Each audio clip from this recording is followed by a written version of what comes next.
natitira dun sa budget ko. Paano ko kaya pagkakasyahin to? 20 pamasahe, tapos 50 pangkain. Ang bulan na lang para medyo tipid. Eto, kasya pa kaya to? Oh, ate, may pera ka pala? Amin na tong 70 ha. Total, marami pa naman yan. Akin na kahit yung 20 lang, pamasahe ko lang. Ikaw naman, ang kurikuripot mo naman. Ngayon lang ako hihingi. O, tignan mo, 70 pa, kukunin mo pa. Hindi nga, akin na yung 20 at pamasahe ko. Hindi na nga kakasya tong budget ko pang 1 week eh. Ewan ko sa'yo, dyan ka na nga. Ay, ang hirap naman talaga ng ganito. Mag-isang nagtatrabaho sa pamilya. Wala namang ibang maaasahan kundi ako lang. Ate, aalis ka na ba? Pengi namang pera dyan, darating na naman kasi yung Shopee ko. Ba naman, Daniela? Oh, ito, 20. Kunin mo Ang na. kulang to ate, ayun na oh. Ay, hindi pwede to. Budget ko na to pang isang linggo eh. Oh, mamaya nga dati pag uwi mo, bigyan mo ako ulit ha, kulang to. Sige. Sige na at nagmamadali pa ako. O sige ate, mag-iingat ka ha. Mamaya dyan, yung iniingi ko Oo. ulit sa'yo. Hindi na talaga kakasya sa budget ko to pang isang linggo. Oh, Biba, magtatrabaho ka na? Pwede bang makahiram ng pera mo kahit 500 lang? Total oh, may 1,000 ka dyan. Amin na.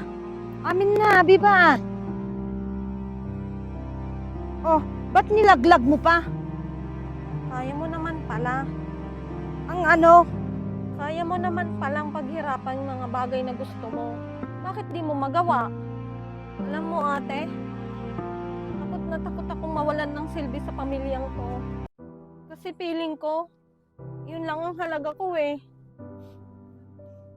Pangit na nga ako. Wala pa akong silbi. Sino na lang magmamahal sa akin? Pero ate, suko na ako. Ayoko nang maging panganay sa ating dalawa. Sorry ha. Ano ba, Biba? Ikaw na nga lang yung inaasahan namin, nagkakaganyan ka pa. Hindi naman bigay ito kung hindi hiram. Ganyan naman kayo eh. Natanong nyo na ba ako kung okay lang ba ako? Alam mo ate, pagod na ako. Gusto ko nang mag-resign sa trabaho ko pero hindi ko magawa. Kasi iniisip ko kayo. Iniisip ko yung mga pangangailangan nating lahat. Kaya kahit pagod na ako, hirap na ako, tinitiis ko para sa inyo. Dahil mahal ko kayo, dahil pamilya ko kayo, kaya nakikiusap ako sa inyo. Intindihin nyo naman ako. Unawain nyo din naman ako. At huwag na kayong dumagdag pa sa mga problema ko. Tao din naman ako na napapagod tulad nyo. Batugan.